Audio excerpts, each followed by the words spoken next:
Hey, salut encore les pros. Bienvenue dans notre série consacrée à Node.js.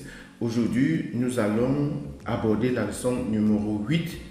Et ici, nous allons parler de Express comme promis lors de la dernière vidéo.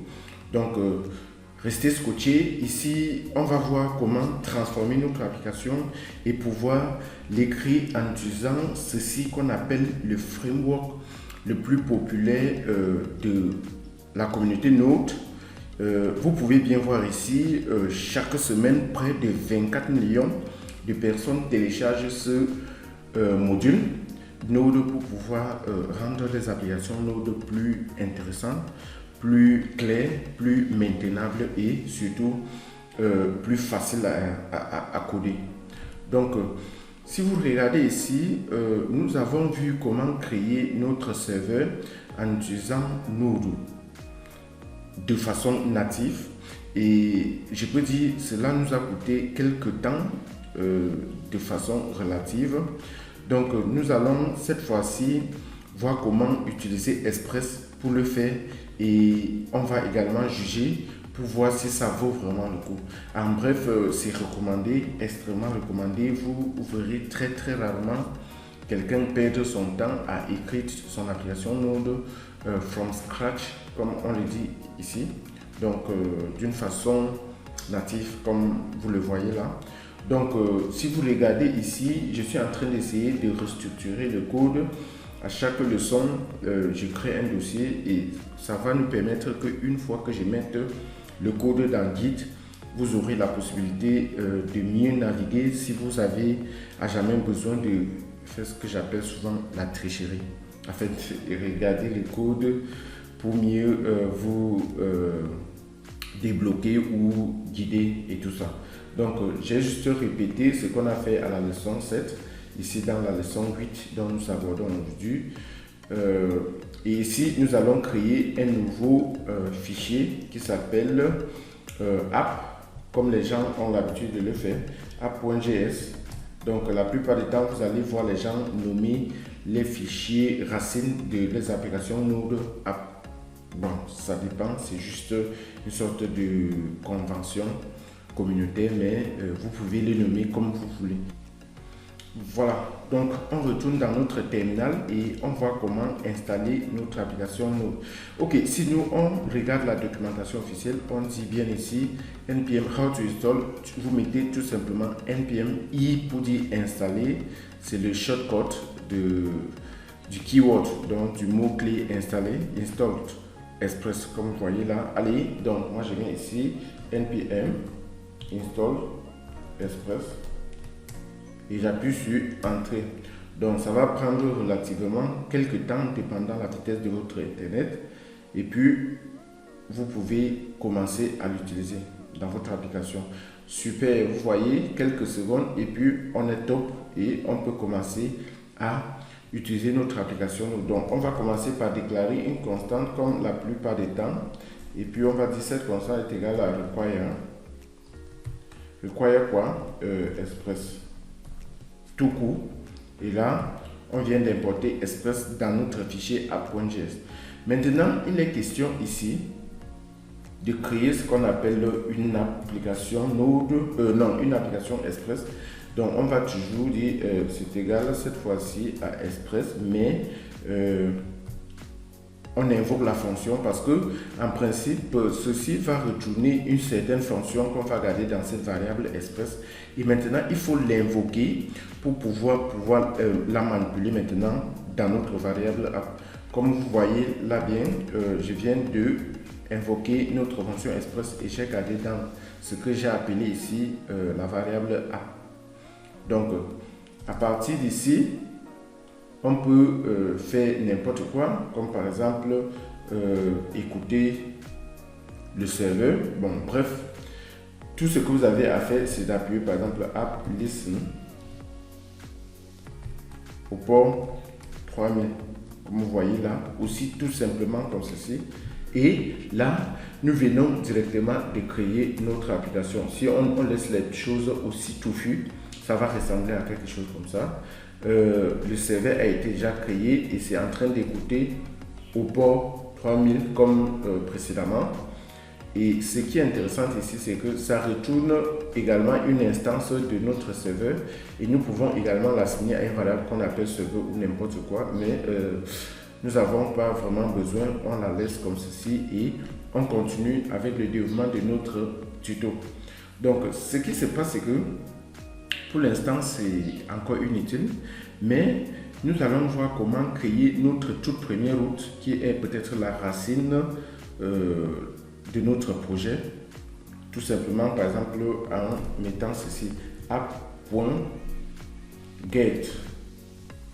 et puis ici on spécifie l'UAL qui est la racine comme j'ai dit et puis ça prend un callback function qui est pratiquement la même chose que ce que nous faisions précédemment et puis ce callback function comme vous voyez ici on peut faire ce qu'on veut avec. Il est question en fait de prendre la réponse et on peut dire bien write comme nous le faisions précédemment et on fait également quelque chose comme ceci. Ça marche parfaitement également ici. Sauf que Express nous donne la possibilité de le faire autrement et peut-être d'une façon plus cool. Ils appellent ça send avec une méthode qui s'appelle send. Cette méthode send est capable de faire beaucoup de choses. C'est capable en même temps d'analyser le contenu que nous allons passer ici. Par exemple, hello les pros. Et puis ça reconnaît le type de données. Ça reconnaît également le code statut, le status code là, où c'est le code de réponse, pour savoir si la requête a été avec succès ou pas. Donc nous n'avons pas vraiment du tout besoin de mettre de ce qu'on appelait ici les headers. Vous vous rappelez, nous on configurait ceci. Non, Express avec sa méthode get ici est capable de détecter et savoir quel type de contenu ici, que ce soit également les codes statut ici, il gère également. Donc nous on rentre là. Je crois que notre application est déjà bonne et on peut cette fois-ci démarrer notre serveur. Vous vous rappelez, notre serveur se faisait avec ce que j'appelle NodeMon, comme ceci, et vous mettez le nom de l'appli. Cette fois-ci, c'est app, ce n'est plus serveur, ouais, il s'agit de ça. Et puis vous appuyez sur Entrée. Donc, vous voyez, votre application a bien démarré sans aucun souci. Donc, si nous, on rentre dans notre navigateur et on ouvre encore l'appli ici au port 3000, comme ceci, vous allez bien voir Hello les pros. Et vous vous demandez quel est le type ici. Si nous, on rentre là, on rafraîchit encore la page, vous savez bien comment ça se passe. Vous voyez, voilà, ce qui se passe, c'est que ils sont capables de faire beaucoup que ce que nous ne pouvons voir. Voilà la requête qui est de méthode get. Ça, la réponse maintenant c'est 304 parce qu'en fait on est en train de retourner du contenu et puis ils le font d'une façon un peu comme s'ils redirigeaient pour en fait refléter du contenu. Donc bref, ne vous inquiétez pas, c'est ce que nous allons faire très rarement ici. Mais ce qui est intéressant à retenir, c'est que ça gère tout ceci à notre place. Nous n'avons pas besoin de spécifier quoi que ce soit. Maintenant, si nous on change ceci pour mettre quelque chose comme H1, par exemple, et on met la H1, et ici on dit salut mes pros. Vous savez, vous êtes vraiment mes pros et je suis là pour vous transformer vraiment en des pros. Ok, donc si nous on rentre là et on rafraîchit encore, vous voyez le statut a changé cette fois-ci parce que lui il comprend qu'on parle maintenant d'une application web et vous pouvez revenir ici, vous allez voir que le content type a purement changé et c'est du texte HTML. Bref, le statut a également changé. Donc, vous pouvez bien voir que c'est assez intéressant. Donc, vous voyez que c'est intéressant d'utiliser notre méthode send au lieu de write qui vient par défaut avec notre node. Super. Donc, maintenant, il faut que nous transformons notre application progressivement pour revenir à ce que nous avions précédemment fait ici. Donc, il est question de voir comment créer plusieurs routes maintenant et surtout retourner du HTML. Retourner du HTML ici, on va faire quelque chose de un peu différent. Bref, on va toujours garder notre réponse, mais cette fois-ci, on va dire send quelque chose qu'on appelle send file. Send file ici. Et là, c'est capable de détecter et puis nous retourner vraiment des fichiers maintenant. Donc, nous, on veut passer le fichier ici qui est dans le dossier View. Donc, on va essayer de mettre d'abord le relative path. Mais il y a quelque chose que vous devrez comprendre. Vous voyez, ça c'est le relative path. Ça aurait été très cool si c'était tout simplement comme ceci. Cette méthode qui s'appelle sendFile prend deux arguments. Le chemin relatif d'abord, qui part à partir du répertoire où vous vous trouvez, et puis vous spécifiez le route maintenant pour qu'il puisse se dire, ok, avant que je ne passe même le chemin relatif ici, c'est attaché, donc la route, le route, donc ça veut dire le chemin absolu du dossier, à partir de quel je prends mon chemin absolu, relatif, si c'est quoi, donc c'est directory name, donc ça va retourner tout simplement le répertoire leçon 8 ici. Si vous ne vous rappelez même plus, je peux tout simplement vous prouver de quoi je parle ici en disant rest.send. Je dis send-moi directory name. Maintenant, je commente un peu la ligne ici pour que vous voyez bien de quoi je parle. Si je rentre là et que je rafraîchis, vous allez voir que ça prend, ça c'est ce qu'on appelle la racine jusqu'au dossier 8. Vous voyez bien. Donc, et c'est ça qu'on doit spécifier ici comme deuxième chemin, comme deuxième argument de notre méthode sendFile. Donc, à partir du chemin 8, il va aller dans le dossier qui s'appelle Views et puis il prend le fichier qui s'appelle index.html. Donc, si nous on retourne là et on rafraîchit notre serveur, vous pouvez bien voir. Hello les pros, là on vient de retourner du HTML, aussi simplement que ça. Donc, nous pouvons répéter la même chose pour tout le reste de nos routes ici. Il s'agit proprement de à propos et contact. Nous, on va revenir pour ce cas d'ici quelques temps. Donc, je répète la même chose. Je sélectionne tout simplement ceci et puis j'appuie Shift, Alt. J'appuie sur la flèche du bas deux fois comme ceci. Je vais changer tout simplement ici par à propos. J'ai déjà ça. Ici, je change également à propos. Et ici, je vais changer par contact. Je change également le nom de mon fichier par contact. Super. Je crois que à partir de là, nous pouvons faire des choses intéressantes. Si je change là, en mettant contact, vous voyez, la page a déjà changé. Si je change en mettant à propos, la page a changé.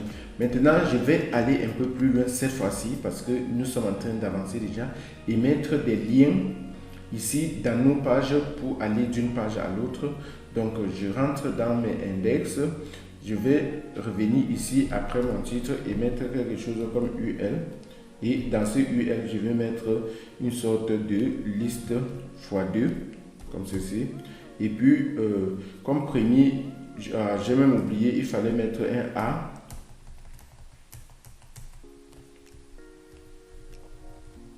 Voilà, j'ai même oublié, il fallait mettre une balise A.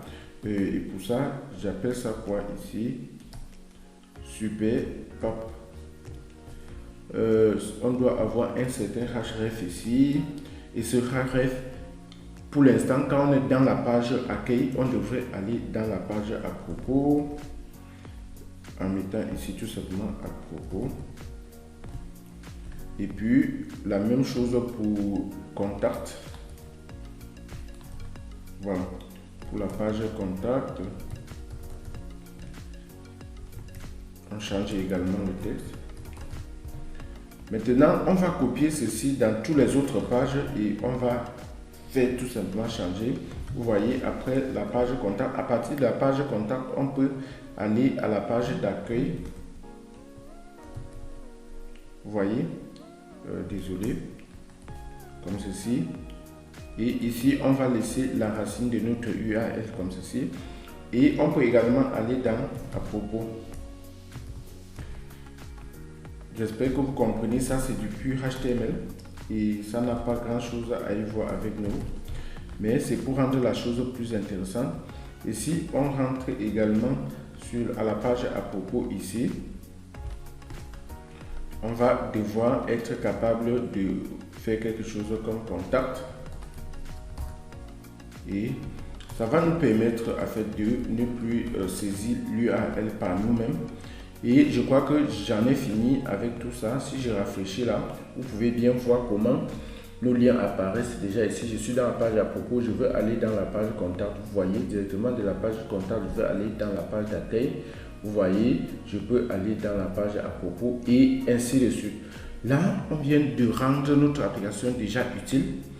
Et c'est très intéressant que vous puissiez comprendre combien Express nous rendre la chose facile. Vous voyez, voilà notre application. Maintenant, si on veut créer une sorte de page qui redirige, comme par exemple précédemment, je crois que c'était le tuto précédent, nous avons vu comment faire une redirection comme ceci pour avoir 301 comme code statut.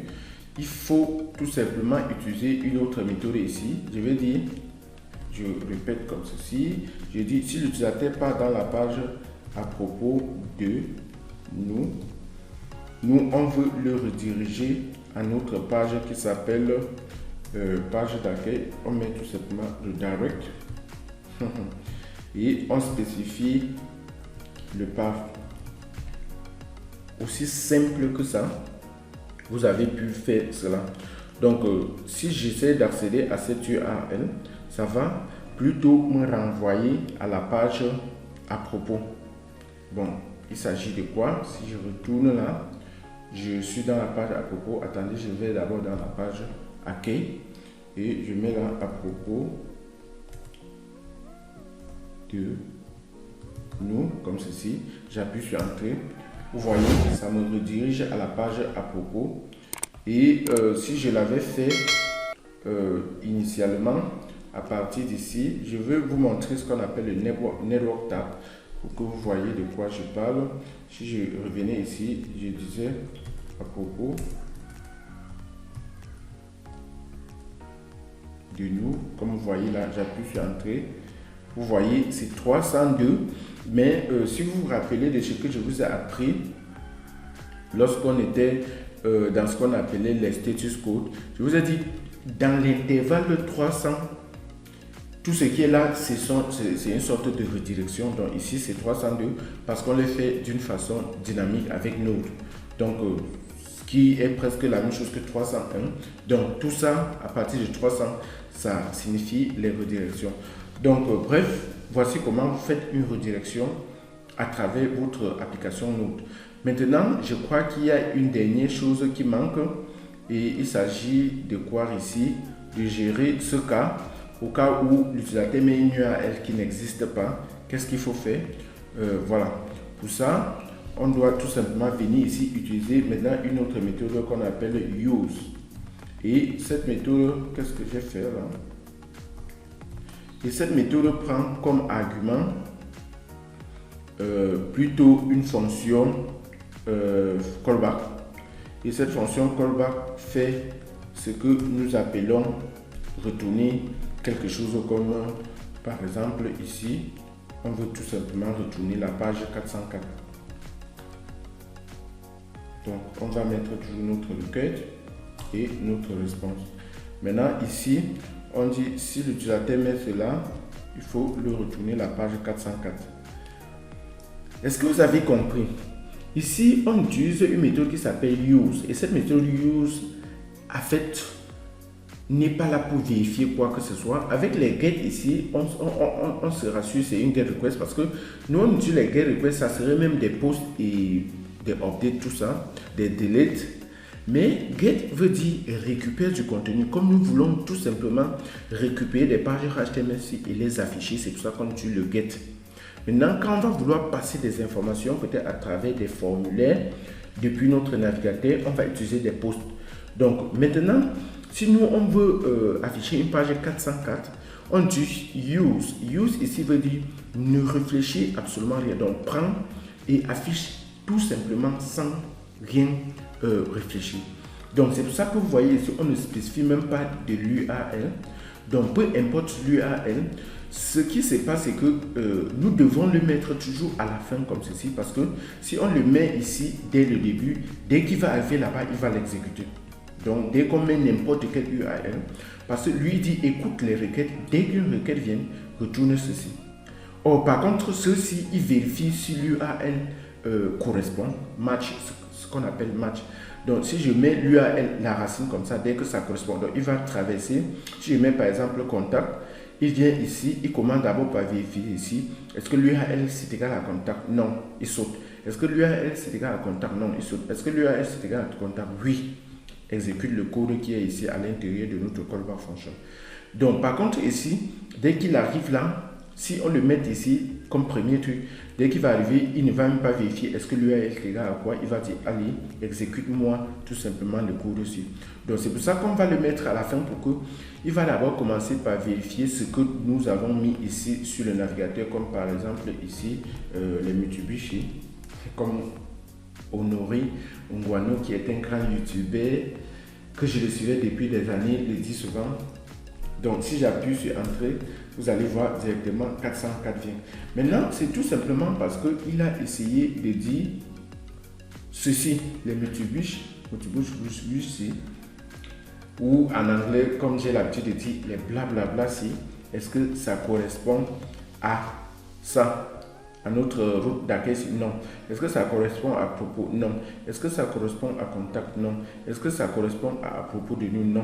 Ici, non, je ne vérifie même rien, je l'exécute et c'est pour ça que vous voyez ce code s'exécuter. Si je le prends et que je le mette là, comme je vous disais, et puis je rentre réexécuter, vous voyez que c'est bon. Si je rentre là, à la page d'accueil, vous voyez que c'est toujours la même chose. Si je mets à propos, c'est la même chose. Donc, comme je vous ai dit, lui ne va même pas essayer de réfléchir quoi que ce soit. Il va directement l'exécuter. Gros, donc, c'est un peu ça, c'est un peu ça, c'est un peu ça. Vous pouvez bien voir que notre application est déjà là et il marche très bien. Mais par contre, nous n'avons pas vraiment eu besoin de celui-ci parce que la logique des routes, nous ne l'écrivons pas par nous-mêmes. On utilisait en fait ce que Express nous offre comme avantage pour pouvoir le faire de façon très rapidement. Vous pouvez voir, comme je disais, ici, notre application est beaucoup plus clean ici. Ce qui est intéressant, c'est que on a vraiment ce qu'on appelle separation of concern. On a ce qu'on appelle separation of concern, veut dire chaque chose est d'une manière scindée, séparée et qu'on peut la manipuler comme on veut. Vous voyez ici à l'intérieur, on peut écrire tout ce qu'on veut sans forcément avoir besoin d'un break, des cases et tout ça.